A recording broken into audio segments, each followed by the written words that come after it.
I would love to be called a professional driver because, in my opinion, it's the noble mark that I have been good to doing my job.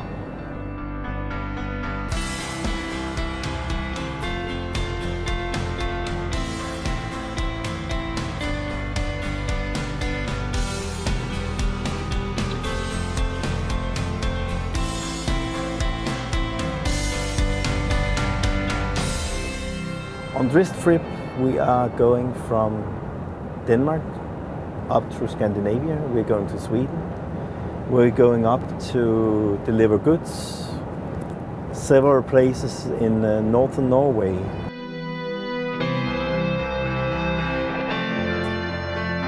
Especially in my generation, maybe, it was because it was a kind of being a sailor, just in wheels instead. Looking what's behind the next top of the mountain. So it was maybe a kind of romantic attitude to this one also. I stayed behind the steering wheel for more than 25 years. Today we are a big and important factor in this industry, transport industry.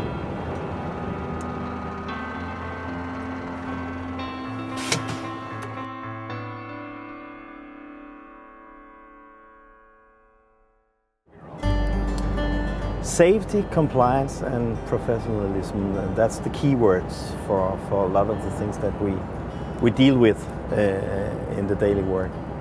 Safety is the essential part. It is the most important thing.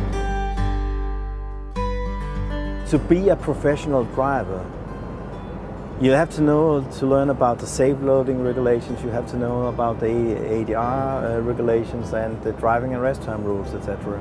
But you also need to have a focus and a view on yourself as a person, in fact. My name is Oleg, Russian, Город Kaliningrad. Outside Oslo, in Norway.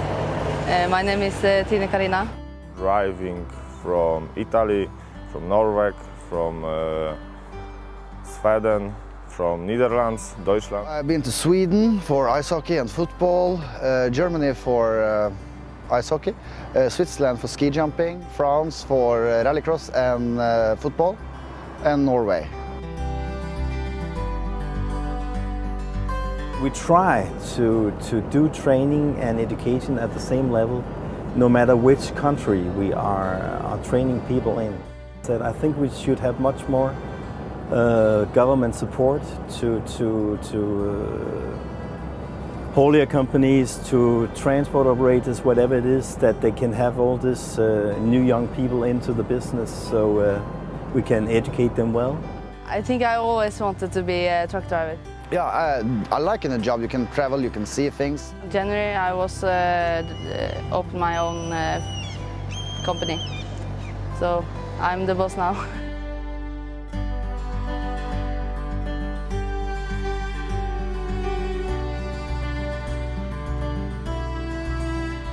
It's not a question about just sitting there. It's a question about feeling the horsepower and everything. We need to do a proper job, we need to be friendly, we are at the service. We are service people around here.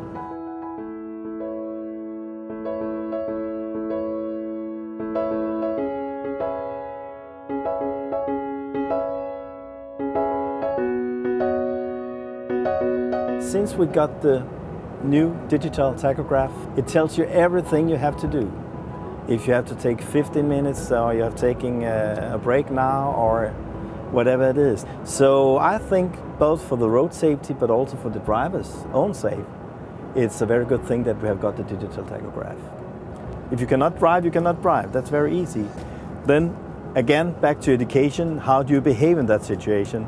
Then call someone and inform them that you can be delayed on this one. There's no reason to get stressed in a situation like that.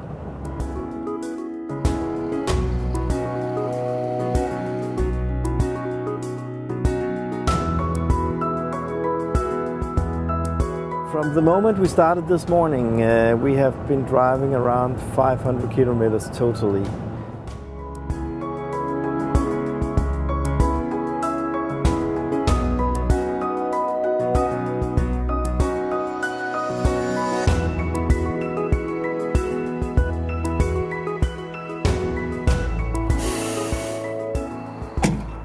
We are parking at the Park Place here in Svinesund, together with a lot of good colleagues.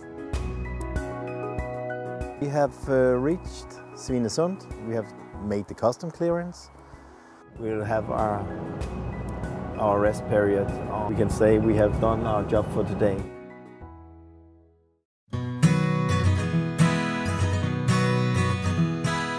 We have spent the night sleeping very well here at the parking place we found. We have removed the sheets, so we will make a control of all our lashings, and then we will continue to travel on our way up to the Northern Norway.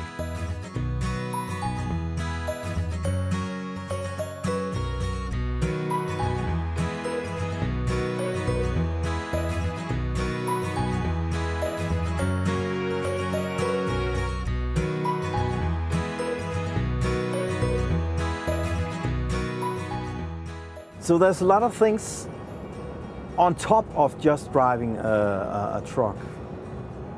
We need to talk about your health also. Food. And a lot of drivers think they can eat their breakfast and then they don't need to eat anything before late night. That's totally wrong. And then they maybe eat junk food instead of having a good meal and a decent meal. It is totally necessary that we get it from scratch now that you learn how to handle a truck, how to do safe loading, how to do ADR, dangerous goods transport, etc. So in driver training generally, it's important that drivers also today learn to know what's up and down on a map. When you can say, I'm not able to use a computer, then I really have to say, then start, because it's the future, of course, and everything will be digital nowadays. I call from family every day. We're talking from 1 hour, 2 hours.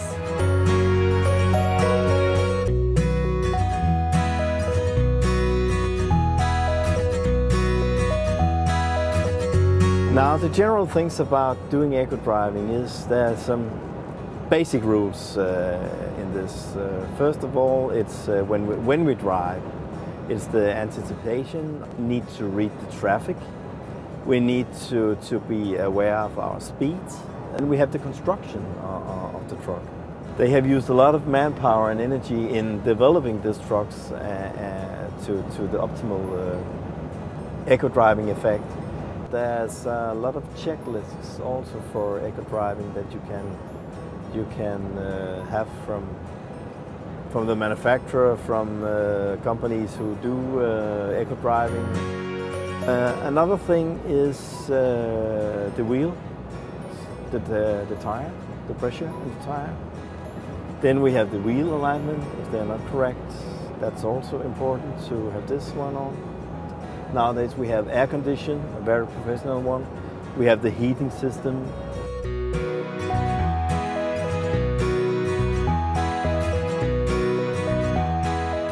This cabin is the home of the driver for several days per month, and that's why it has to be equipped and with all the modern facilities, so there is a kind of good life also when you are on the road.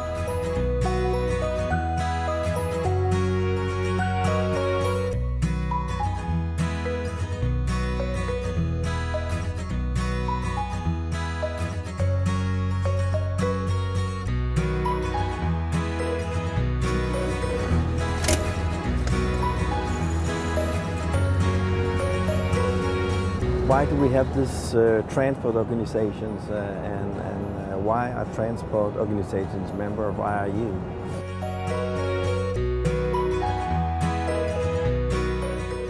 It's also because there's some benefits, of course, and the more we are together, the stronger we are. On the Transpark app, we can find a safe parking place near us. Nowadays, it is necessary to think about safety, not just only for the cargo, but also for ourselves as drivers. That we want to do our job in a good way, but we also want to get back to our families again in a safe manner.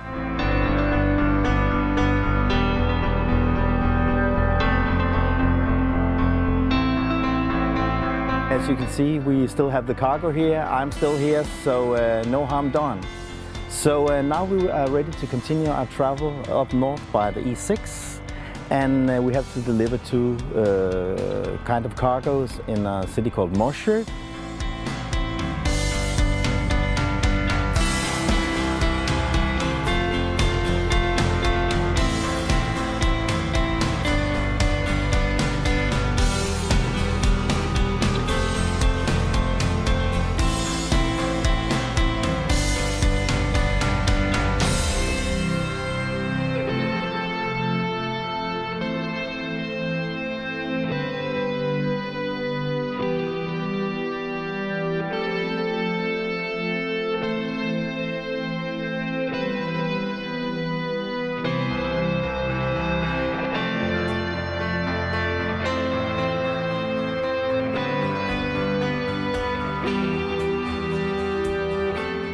We have been driving almost 2,000 kilometers.